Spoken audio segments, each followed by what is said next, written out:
मुंबईतील कबूतरखाने बंदच राहणार। हायकोर्टाच्या आदेशामध्ये हस्तक्षेप करण्यास सुप्रीम कोर्टाने नकार दिला आहे। एकाच वेळी दोन कोर्टात खटला चालू शकत नाही असं सुप्रीम कोर्टाने म्हटलं आहे।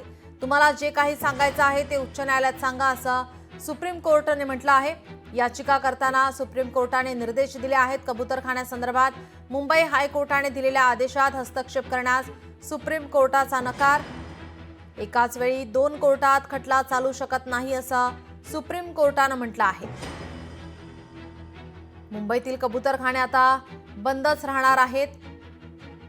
हायकोर्टाच्या आदेशावर या ठिकाणी सुप्रीम कोर्टात आव्हान देण्यात आलं होतं। हस्तक्षेप करण्यास आता सुप्रीम कोर्टाने नकार दिलेला आहे।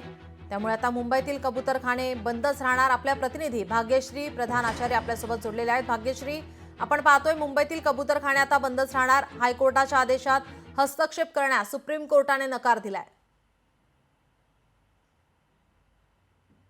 नक्कीच मुंबई आपण बघतोय की मी आता कबूतरखान्याजवळच आहे। सध्या कबूतरखान्याला ताडपत्री लावलेली आहे। मुंबई उच्च न्यायालयाने तसे आदेश दिलेले होते आणि हा कबूतरखाना जो आहे तो बंदच ठेवा अशा पद्धतीचे हे आदेश होते। त्यानंतर जे याचिकाकर्ता होते, जे पक्षी प्रेमी होते, त्यांनी पल्लवी पाटील म्हणून होत्या, त्या थेट सुप्रीम कोर्टात गेल्या होत्या। त्यांनी हायकोर्टाला आव्हान देणारी याचिका सुप्रीम कोर्टात दाखल केली होती। त्या संदर्भात आज सुनावणी पार पडली आणि या सुनावणी दरम्यान सुप्रीम कोर्टाने थेट हस्तक्षेप करण्यासाठी नकार दिलेला आहे। ऑलरेडी जर उच्च न्यायालयामध्ये तुमची केस सुरू आहे तर तुम्ही इथे का आलेला आहात असा प्रश्न याचिकाकर्त्यांना विचारला। याचबरोबर एका वेळेला दोन ठिकाणी या संदर्भातले खटले चालूच शकत नाहीत आणि जे काही तुमचं म्हणणं मांडायचं आहे ते तुम्ही हायकोर्टात मांडा, आमच्यापर्यंत येऊ नका। ज्या वेळेला हायकोर्टाचं सगळं प्रेडिक्शन पूर्ण होईल त्यानंतर तुम्ही आमच्याकडे येऊ शकता अशा पद्धतीच्या सूचना देखील त्यांना दिलेल्या आहेत। मात्र आता जर आपण बघितलं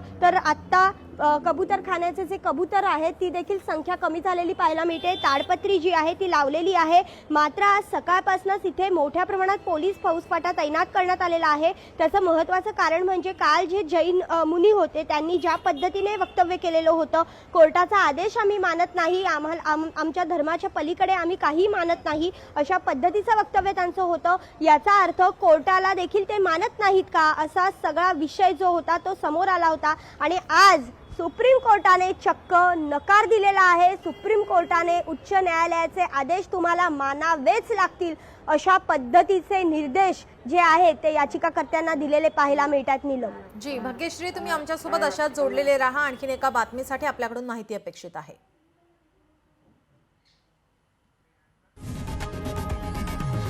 लोकशाही मराठी ऐका, पहा, जागरूक रहा।